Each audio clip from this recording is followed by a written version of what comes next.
하늘빛 향기 시청자 여러분, 그리고 지구촌 곳곳 선교지에서 하나님의 복음을 열심히 전하고 계시는 사랑하는 선교사님 여러분, 안녕하십니까? 표인봉입니다. 안녕하세요. 윤유선입니다. 네, 연초가 되면은요, 그리스도인, 우리 믿는 사람들은 한 해를 어떻게 보낼까 이렇게 고민도 하고 기도도 하게 되는데요. 그 힌트를 어디서 얻을 수 있냐면 바로 예수님의 삶을 통해서 얻을 수 있을 것 같습니다. 바로 나눔과 섬김을 보여주신 예수님의 삶. 그래서 올해는 이렇게 나눔과 섬김을 많이 베푼 분들을 많이 초대해서 같이 얘기를 좀 나누는 시간을 가져보도록 하겠습니다. 네, 그런 분들 얘기를 듣고 나면은 정말 자극도 많이 받게 되고요. 네. 아, 제가 예수님을 잘 따르고 있는 건가 이렇게 좀 돌아보는 시간도 갖게 되는데요. 그 무엇보다도 어려운 분들을 돌아보는 마음이 예수님의 마음이잖아요. 네. 나중으로 미루지 않고 지금 바로 내가 주어진 상황에서 다른 사람들을 돌아보는 게 그럴 때 하나님께서 역사하시지 않을까 하는 생각이 듭니다. 그렇습니다.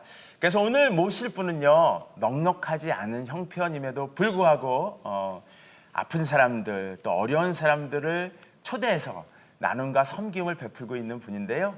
맑은 샘 교회의 김우준 목사님을 모시고 이 얘기를 나눠보도록 하겠습니다. 네, 목사님 소개 영상 보시고 모시겠습니다.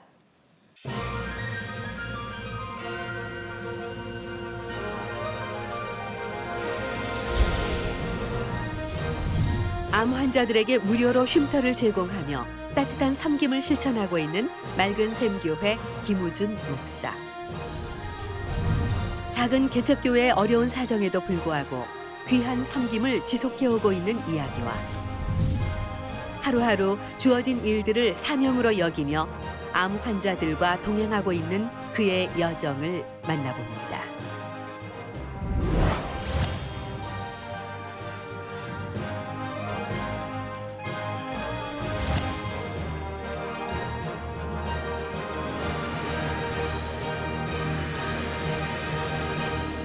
네, 목사님 나와주셔서 감사합니다. 네, 반갑습니다. 네, 반갑습니다. 네. 이렇게 환하게 웃으시는 모습이 그런 생각이 들었어요. 저희가 이제 이렇게 컴퓨터 화면에 보면 이모티콘 뭐 이런 게 있잖아요. 아, 네. 예. 웃는 이모티콘. 예, 웃는 이모티콘 그리고 나눔과 섬김을 이렇게 형상화시키면 목사님 같은 모습이지 않을까 그런 생각을 해봤는데 어떠신가요? 아유, 말씀만으로도 감사드립니다. 네. 그리고 목사님이 섬기시는 교회가 맑은 샘 교회라고 들었습니다. 저는 그 사역의 내용을 잠깐 그 대본을 통해서 들었을 적에 규모가 제법 있는 교회겠거니 그런 생각을 했는데요. 생각보다는 개척 초기부터, 그러니까 규모가 갖춰지기 전부터 이 사역을 시작하셨다는 얘기를 들었어요. 맞습니까? 네, 저는 이제 맑은 샘교회 이대 목사고요. 네. 저희 선배님이신 김동진 목사님께서 개척 초기 2010년 2월로 알고 있어요. 네. 2월 달부터 일산에 계시면서 일산에 개척하고 이 지역 사회에서 무엇을 할 수 있을까 네네. 고민을 했습니다. 네. 그랬는데 근처에 보니까 암센터가 있었어요. 전국에서도 유명한 큰 병원이죠. 네. 네. 그래서 고민을 하시던 중에 저분들을 위해서 그리고 암 환우들을 위해서 무엇을 도울 수 있을까 생각을 하시던 중에 네. 암 환우 쉼터를 네. 하시기로 결정을 하셨습니다. 왜 암 환우 쉼터였냐면요. 네. 실제적으로 그 근처에 보면 암 환우를 위한 환자방들이 존재하고 있어요. 네. 가격은 2만 원에서 5만 원 정도에 형성되어 있는데 뭐 돈 많은 사람들이야 무슨 걱정이 있겠습니까만은 지방에서 오시는 분들이 그 치료비도 버거운 상태에서 숙박료도 감당하는 것은 어렵죠. 그렇기 네. 때문에 무료로 사용할 수 있는 쉼터를 시작하셨습니다. 그러면 입원하지 않으시고 와서 치료만 하고 가시는 그런 분들을 위한 쉼터가 되겠네요. 네, 전국에서 이제 오시는데요. 이제 의사 선생님의 스케줄에 따라서 오세요. 그래서 지방 거제도에서 오시면 그날 치료를 받을 수 없잖아요. 네네. 그래서 전날 오시고 네. 다음 날 치료를 받고 가시는 거죠. 아니면 네. 하루 더 머물러 계시기도 하시고요. 네. 보통 이제 어떤 이제 교회나 그 주변을 돕는 일들을 이제 의논해서 합니다, 그죠? 그 네. 주보에도 실기도 하고 그래서 뭐 어디 선교사님한테 조금씩 이렇게 사역비를 보내기도 하고 그런데 그런 것들이 사실은 다 전체 교인들의 동의를 얻어서 이제 하게 된단 말이죠. 그렇죠. 아마 맑은 삶 교회도 처음에 개척하고 이제 막 교회를 세워 나갈 때 이런 일을 한다고 목사님들이 딱 얘기를 할 때 교인들의 반대가 있었을 거라고 저는 예상이 되는데 어떠셨는지요? 아, 정확히 보셨어요. 네. 제가 이제 그 선배 목사님에게 인수인계를 받으면서 이러한 쉼터의 이야기들을 들었습니다.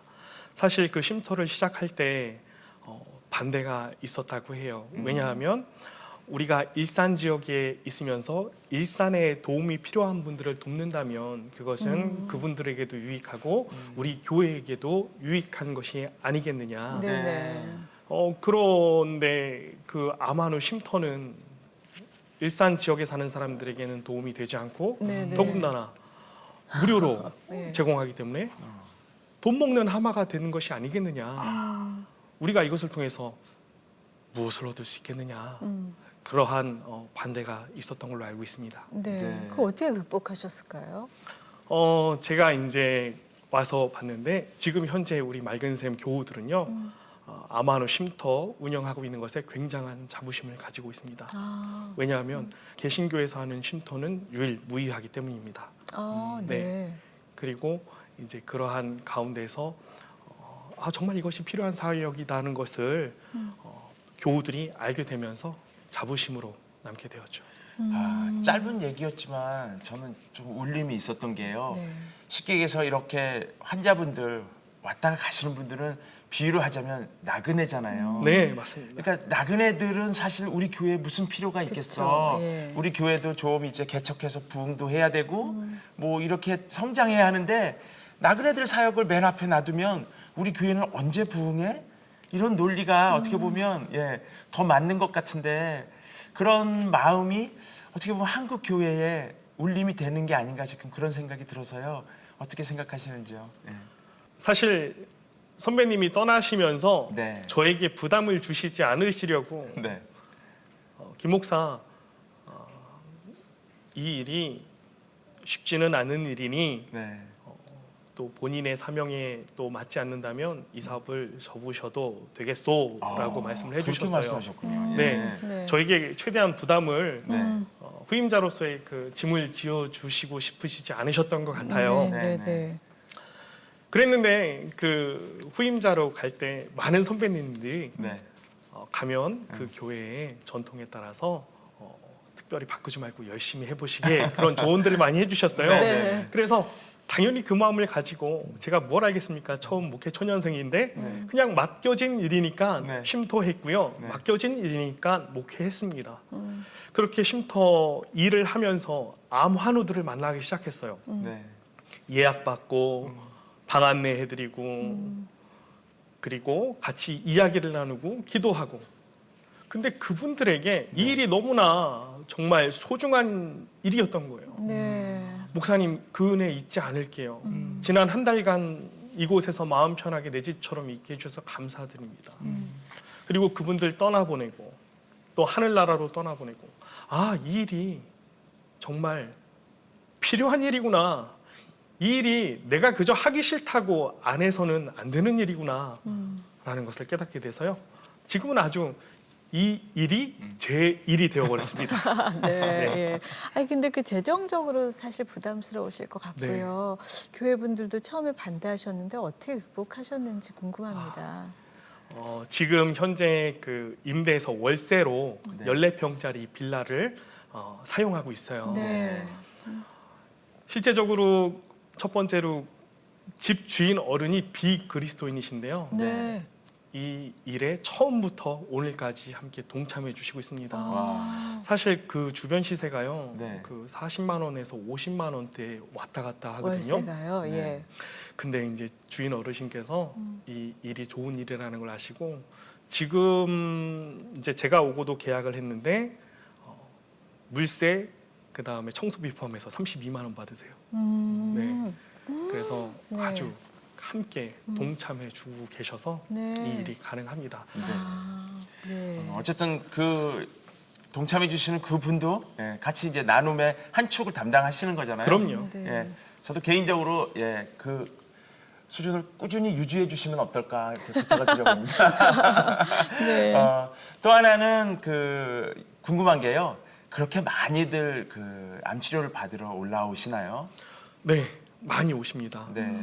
심지어는 우즈벡에서도 한 번 오셨고 네. 네. 지금은 소천하셨지만 그리고 미국에서도 왔어요. 네. 왜냐하면 한국에 그 치료비가 싸기 때문입니다. 아, 그래요. 네, 그뿐 아니라 익산, 거제, 제주도, 강진이라는 데도 네, 서도 오시고요. 네. 그래서 전국에서 오고 계세요. 더군다나 그 의사 선생님의 스케줄에 따라서 환자가 몰리기도 해요. 네. 그럴 때는 이제 예약 경쟁이 치열하죠. 몇 분이 계실 수 있을까요? 그렇게 큰 아. 것 같진 않은데요. 예. 네, 원래는 저희 쉼터가 선착순으로 운영이 됐었어요. 네. 네. 그랬는데 제가 운영을 해보다 보니 이것은 좀 바꿀 필요가 있었으면 좋겠다 생각해서 예약제로 운영을 하고요. 14평짜리 빌라입니다.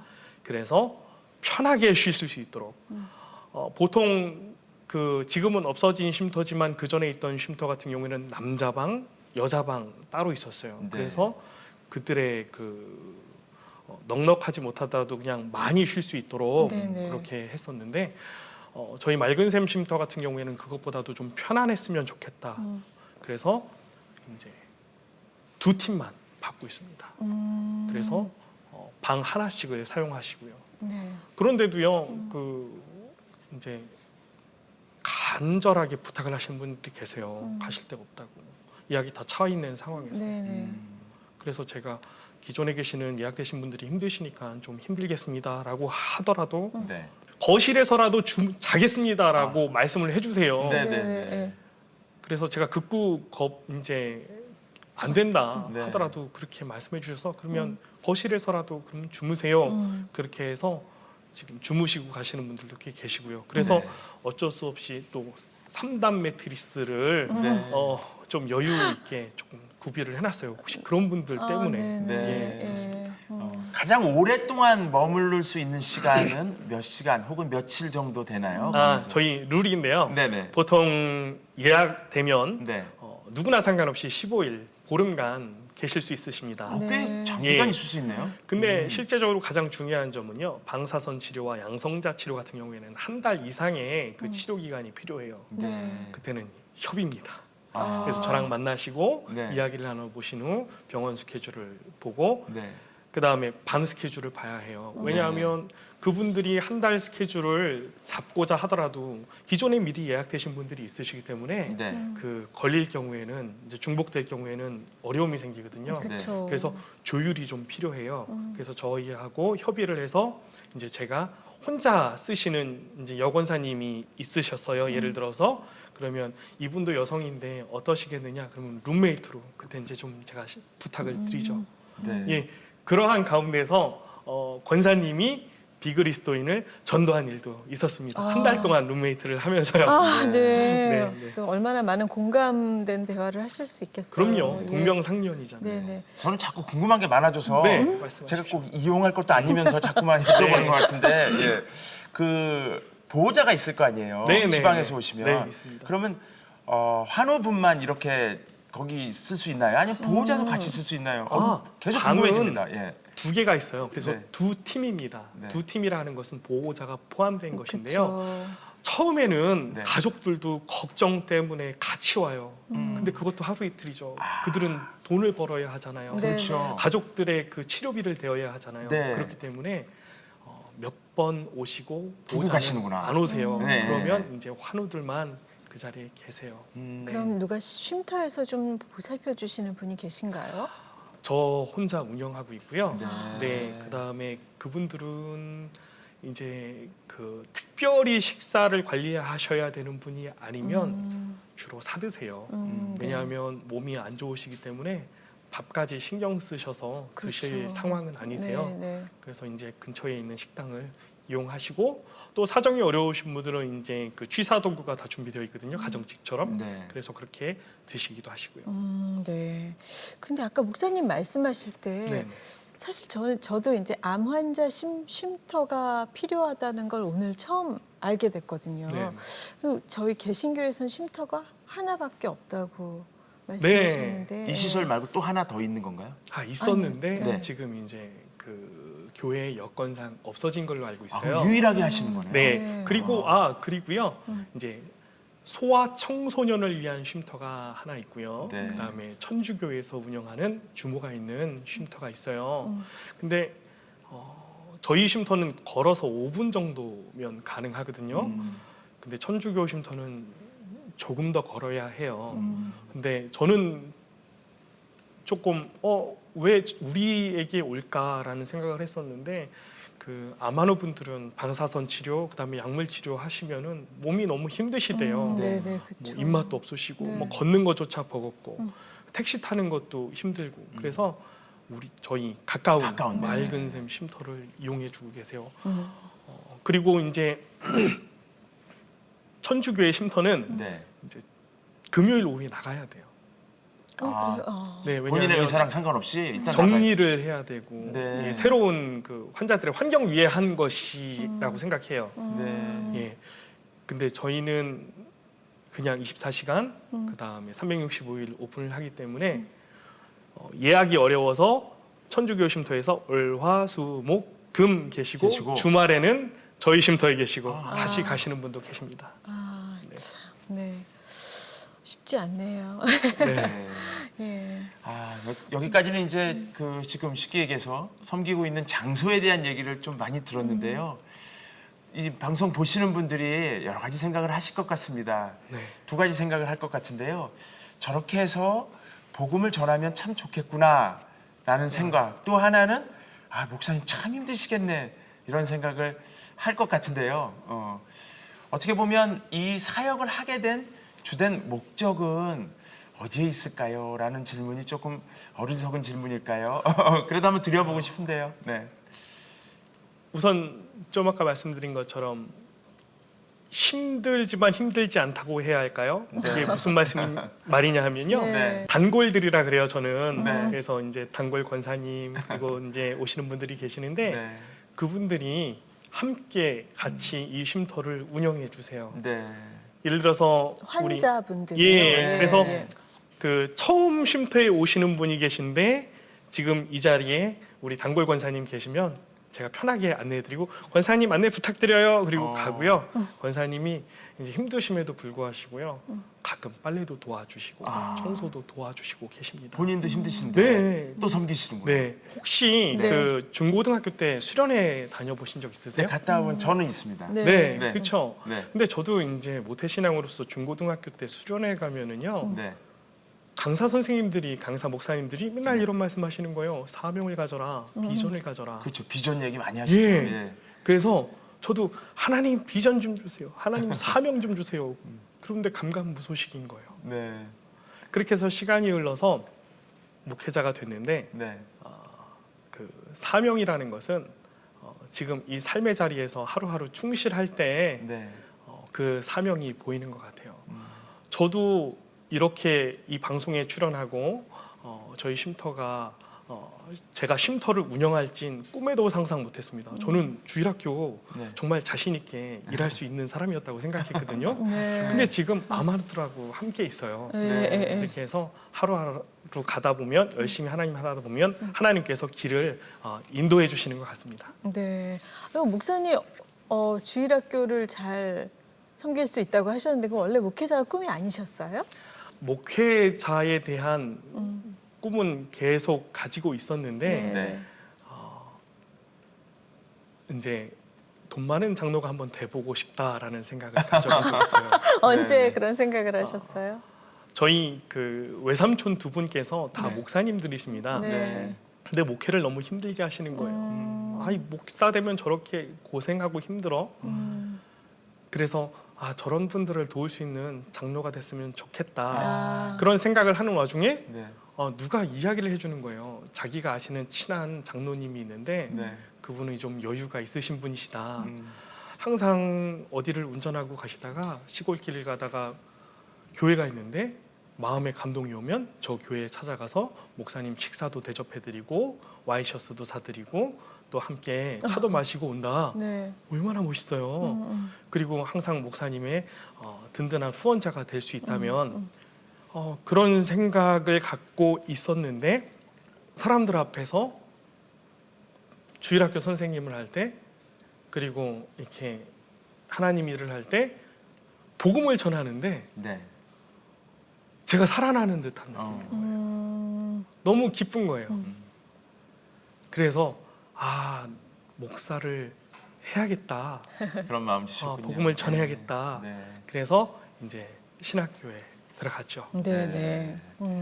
안 들어갔으면 많은 분들이 그런 목사님의 섬김을 또 이렇게 뭐랄까요 같이 누리지 못하셨을 텐데 그렇게 많은 분들이 이제 누리고 계신데 어떻게 보면 하나님께서 그렇게 목사님을 사용하고 계신 거겠죠. 그럼에도 불구하고 그 14평 빌라를 사용하셨다가도 하늘나라 소천하신 그런 또 분들도 기억나시는 분들이 있으시다고 들었어요. 네, 평상시처럼 6개월에 한 번 건강 검진을 받으러 오셨어요. 네. 네. 이제 하루 잘 쉬고 가시면 되는 분이셨어요. 근데 다음 날 전화가 왔어요. 목사님 더 있으면 안 되겠습니까? 무슨 일이세요?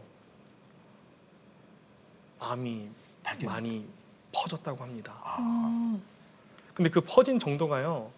뭐 그냥 어느 정도 전이 됐겠지라고 했는데 그 6개월 사이에 감당할 수 없을 만큼 전이가 됐어요. 급속도로. 네, 그래서 병원에서는 이제 마음의 준비를 하시라.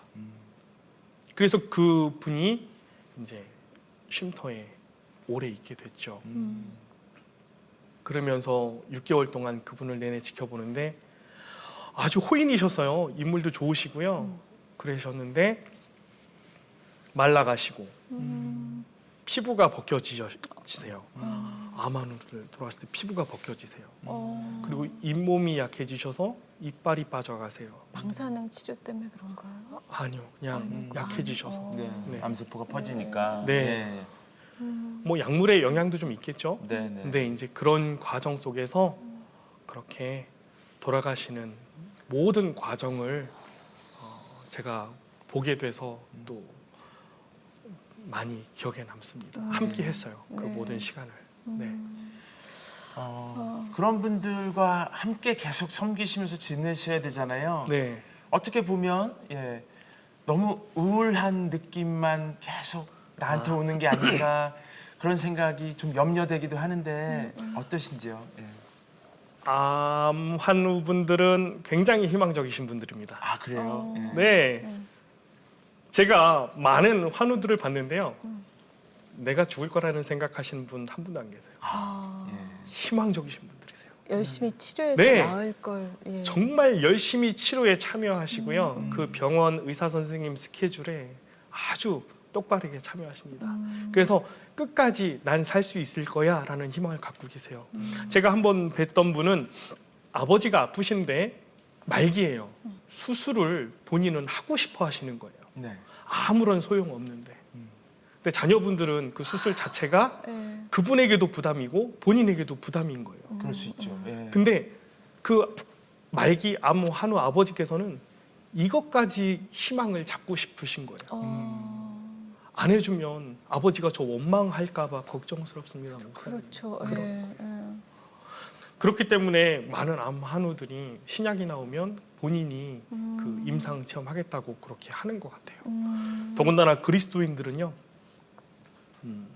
그럼에도 불구하고 내가 정말 죽음을 향해 가고 있음에도 불구하고 하나님께서 나에게 기적을 일으켜 주실 거야 라는 믿음도 갖고 계시고요. 네. 그렇게 암 한우 분들은 아주 희망적이세요. 그래서 저도 만나면요. 어디 암이세요? 물으면 요런 암이에요. 아 그래요? 아유 요즘 뭐 기술 좋아져서 확률 아주 높아졌어요. 괜찮으실 거예요. 이렇게 하고 기도하고 막 편하게 있다 가세요. 살 수 있는 숙박 장소도 제공하시지만 희망도 제공하시는 거네요, 목사님이. 뭐 암환우들이 되게 희망적이세요. 네, 네, 네. 많이들 밝으신 분들도 많이 계십니다. 네. 네. 아까 믿지 않는 자매님이 또 권사님의 전도로 믿음을 네, 갖게 네. 되기도 하셨다 그랬는데 네. 이거 그렇게 다들 지금 그리스도인만 받는 게 아니시잖아요. 그렇죠. 예. 그러면 또 혹시 오셔서 많이 변화되시는 분들이 많으신가요? 우선 저는 그 쉼터에 오는 분들에게 네. 기도를 요청 받으면 기도를 해드리는데 네. 기도도 이제 특별한 일이 아닌 이상 해드리지 않고요. 설교도 복음도 전하지 않습니다. 네. 그 이유가 있어요. 왜요? 그분들 편하시라고. 부담되지 않게. 네, 부담되지 않게. 그리고요, 아시다시피 지금은 복음이 포화된 상태입니다. 그런데 그리스도인으로서의 삶은 보이지를 않는 것 같아요. 저희 맑은샘 교회 표어가 당신의 삶으로 그리스도를 전하십시오. 당신의 삶이 메시지입니다. 예요. 그렇듯이 저희는 그냥 교회에서 이런 것도 안 해. 야, 세상에서 언론에서 이런 교회들의 문제가 있다고 해도 와, 교회 괜찮네. 목사님도 괜찮네. 그렇게만 해서 그분들이 교회에 대한 저항감이 없어진다면 저는 그것으로 만족하고요. 또 그러한 교회에 대한 담이 허물어졌을 때 어느 다른 누군가 그들의 가족, 그들의 친지, 이웃들에 의해서 복음을 듣는다면, 그래서 그분이 그 지역에서 자신의 삶의 자리에서 근처에 교회를 나가신다면 그것으로 전도가 된다고 생각해요. 그렇죠. 예, 저는 전도가 저 하나로 된다는 것이라고 생각하지 않습니다. 저를 통하여 한 사람이 있다면 그 사람을 향한 여러 사람들의 그리스도인들의 합작품이라고 생각을 해요. 맞습니다. 예, 네. 예. 그렇습니다. 목사님, 근데 목사님께서는 하나님을 좀 이렇게 개인적으로 더 깊이 만난 그 타임이 있으실 거잖아요. 네, 네. 어떻게 인격적으로 만나주셨을까요? 인격적으로 만났다는 표현이 참 재밌는 말씀이신데 혹시 제가 역으로 여쭙겠습니다. 네. 두 분은 네. 하나님의 음성을 들어보신 적 있으십니까? 누구야 하고? 아니 저는 그렇지는 않고요. 이렇게 그때 필요한 말씀을 이렇게 성경을 읽다 보면은 지금 저한테 딱 필요한 말씀, 예, 맞습니다. 보게 되는 그러면 것 또 여쭙겠습니다. 주님께서 짠 하고 나타나셔서 이렇게 하려무나 하신 적 있으십니까? 뭐 아직은 네. 곧 오시겠죠? 제가 대학교에 신학교에 가서 네. 대학교 시절을 보내고 마치는 가운데 있어서 네. 대학원에서 고민을 많이 했어요. 대학원을 진짜 가야 되는 것인가 말 것인가, 내가 정말로 부름 받은 사람인 것인가 아닌 것인가. 그러한 가운데 있어서 이제 친구들에게 물었죠.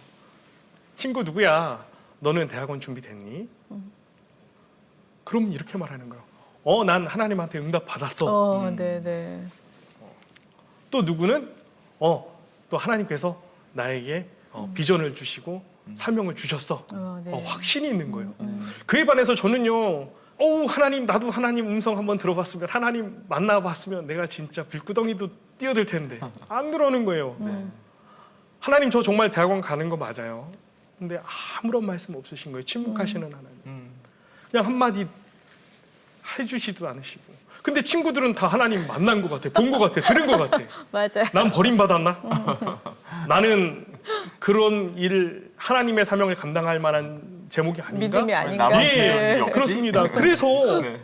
너무나 정말 그 당시 괴로웠어요. 네, 네. 그래서 도서관에 갔습니다. 그냥 평상시 도서관에 가서 이제 책을 찾듯이 우연찮게 이렇게 했는데, 도서관에서 탁상담화라는 책이 있어요. 그게 마틴 루터의 책입니다. 마틴 루터의 탁상담화를 꺼내서 뒤척뒤척거리고 있는데 이런 글을 읽은 거예요. 나는 하나님의 음성을 들은 적이 없다. 나는 하나님을 본 적도 없다. 그러나 나는 하나님을 성경책에서 만났다.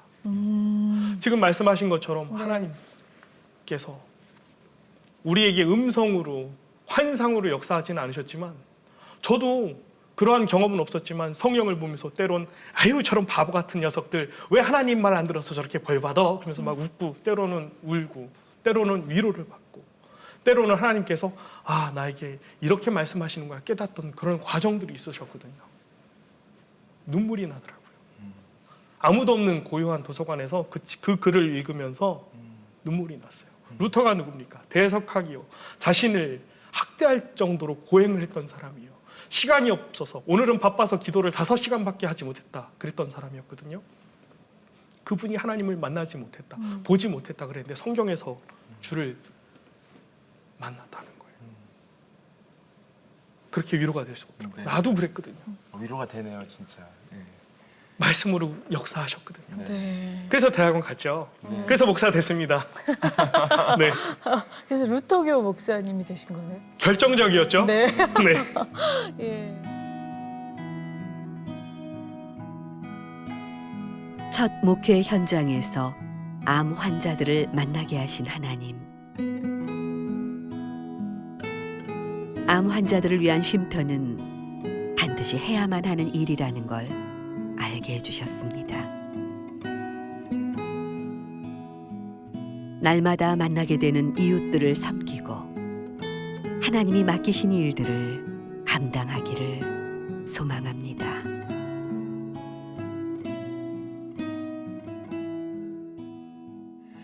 오늘 이제 목사님 이야기를 이렇게 총괄해서 들어보니까 그런 생각이 듭니다.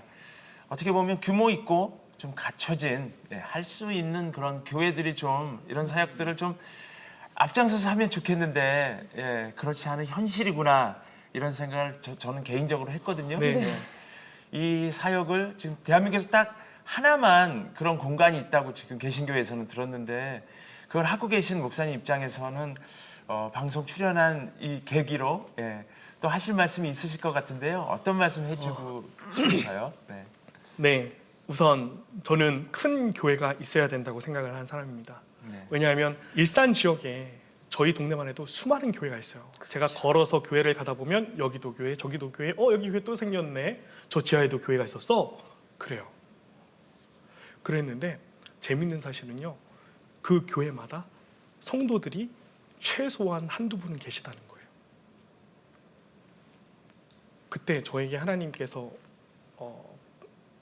감동을 주셨는데 저 목사님 때문에 저 두 분이 구원을 받은 것이다 라고 생각을 해요.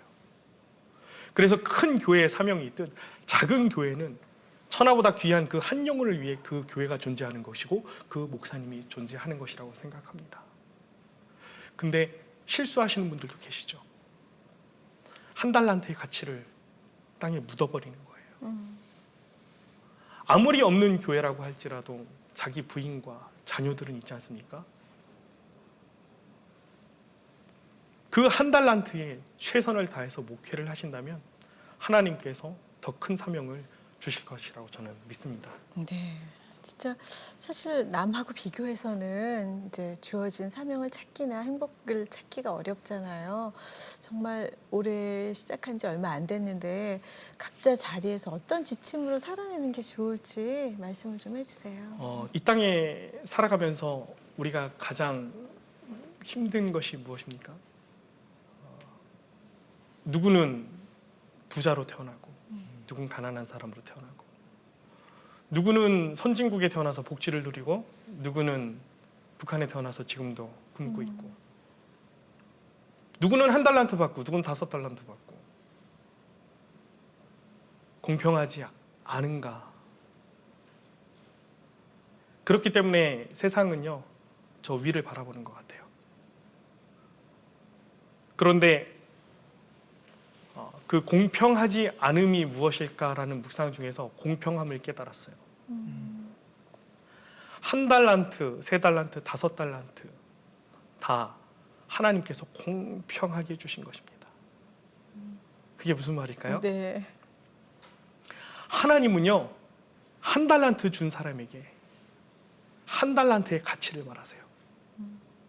토기장이가 토기를 짓잖아요. 그릇으로 만들어졌으면 밥그릇의 사명을 감당해야 해요. 국그릇으로 태어났으면 국그릇의 사명을 감당해야 돼요. 한 달란트 가진 사람은 한 달란트 사명을 감당해야 돼요. 하나님이 그 책임을 물을 것입니다. 3달란트, 5달란트 가진 사람들에게는 하나님께서 너희에게 내가 이만큼 맡겼는데 너희는 어떻게 사용했느냐라는 책임을 분명히 물으실 거예요. 큰 재물을 가진 사람들, 그만큼 이 땅에서 하나님께서 맡기신 것이 많고요. 또 하나님께서 그만큼의 책임을 물을 것이라고 저는 생각합니다. 근데 많은 사람들은 그 한 달란트를 소중하게 여기지 않아요. 네. 그러네요. 예. 예. 말씀을 들어보니까 이 달란트의 비유로 지금 많이 얘기해 주셨는데 사실 달란트가 은사라는 걸로 많이들 설교해 주시는데 우리 모두에게 주신 은사 중에 나눔과 섬김의 은사는 다 있지 않습니까? 예. 그럼요. 그것을 누구는 사실 그 은사를 사용하는 것이고 누구는 그 은사를 사용하지 않고 네. 꽁꽁 숨겨두고 살다가 그냥 또 이 세상을 마감하는 게 아닌가 그런 생각도 해봤는데요. 네. 못다하신 말씀이나 기도 제목 있으면 이 시간을 빌어서 말씀해 주시면 좋겠습니다. 네. 저희 아기가 태어났을 때 가로 7cm, 그다음에 세로 4cm 되는 오른쪽 발목에 모반을 갖고 태어났어요. 간호사 선생님이 그러시더라고요. 아기 아버지, 아기가 여기 점이 있어요. 점. 여보, 아기 점 있대. 간호사 선생님 깜짝 놀라시는 거예요. 아니, 조용히 말씀드렸더니 저에겐 그건 아무것도 아닌 거거든요. 그저 감사뿐이에요. 그리고요, 그때 깨달았어요. 하나님은요, 사랑이십니다. 우리가 비록 흠이 있을지라도, 비록 살면서 때가 묻었을지라도요, 하나님은 우리를 사랑하고 계세요. 네. 하나님은 사랑이시라는 말씀을 가지고 성경을 보는데 가끔 오해가 되는 부분들이 있어요. 대표적인 부분들이 이런 부분이라고 생각해요. 누군가 죄를 지면 가서 권면하고, 그래도 말을 듣지 않으면 어떻게 하라고요? 교회에서 내쫓으라고요. 또 같이 가야죠. 바로 쫓으면 서운하잖아요. 그래서 이제 명망 있는 분하고 같이 가서 얘기를 하고, 네. 그래도 말을 듣지 않으면 교회에서 공론화해서 이 부분을 그들에게 알려서 돌이키게 해야죠. 그럼에도 그가 깨닫지 않고 돌이키지 않으면 어떻게 하라고요? 좀 아까 말씀하셨던 것처럼 교회에서 내쫓으라고. 그렇게 봤어요. 근데 하나님은 사랑이시라는 그 마음을 가지고 성경을 봤더니 다르게 보여요. 아니, 어떻게 하나님은 사랑이신데 내쫓아? 이방인처럼 대하라고 나와 있어요. 근데 성경의 이방인들은 누구입니까? 바울 선생님에게 이방인은 누구였어요? 신라에게서 이방인은 누구였어요? 제자들에게 이방인들은 누구였습니까? 선교의 대상이었습니다. 하나님의 복음을 전해야 하는 하나님의 백성들이었습니다. 그 말은 그건 뭐예요? 쫓아내라는 말이 아니라 저를 다시 이방인처럼, 믿음 없는 자처럼 바라보고 다시 복음을 전하고 다시 선교를 하라는 하나님의 말씀으로 들리더라고요. 네. 예. 아까 목사님께서 어린이 사역 뭐 그렇게 하실 줄 알았다고 말씀하셨는데 목사님이 저희들 바라보시면서요 질문을 문답식으로 딱 하면 꼼짝없이 여기서 어린이가 돼요. 진짜 그래서 딱 대답할 수밖에 없는 정말 굉장한 달란트신데 앞으로 그 사역도 활짝 열리기를 저희가 기도하겠습니다. 네, 이 일을 하다가 보면 또 하나님께서 때의 시절에 맞게 주실 줄 믿고 또 안 주셔도 이 일을 하라 그러시면 하라 그러실 때까지 해야죠. 웨슬리가 이런 말을 했더라고요. 목사는 설교 준비, 떠날 준비, 죽을 준비해야 된다. 웨슬리도 하루하루 사명을 하루하루 바라보고 살았던 사람 같아요. 저도 그런 꿈은 있지만 그 꿈 가운데서 오늘 하루 하나님 뜻을 어떻게 이뤄낼 수 있을까 살다 보면 또 길이 열릴 것이라는 믿음이 있습니다. 네. 아유, 목사님 오늘 좋은 말씀 감사합니다. 네, 너무 감사합니다. 저도 예. 네, 고맙습니다. 예. 오늘 목사님께 나눔과 섬김에 대해서 쭉 들었는데요. 네. 나눔과 섬김 그러면 다들 저를 포함해서 그렇게 생각합니다. 이제 조금 더 뭐 좀 여유가 생기고 부유해지고 맞아요. 시간이 넉넉해지면 나 그때 가서 봉사하고 헌신하고 섬길 거야. 그런데 막상 그런 상황이 되면 또 그렇게 안 되는 게 우리의 인생인 것 같습니다. 나눔과 섬김을 지금 당장 여기에서 시작했으면 좋겠습니다. 네, 진짜 나그네를 섬기는 그 마음으로 쉼터를 운영하고 계시는 목사님 사역에 더 하나님의 큰 열매가 있으시기를 바라겠습니다. 네, 오늘 함께해 주신 여러분 감사합니다. 오늘은 여기까지입니다. 고맙습니다.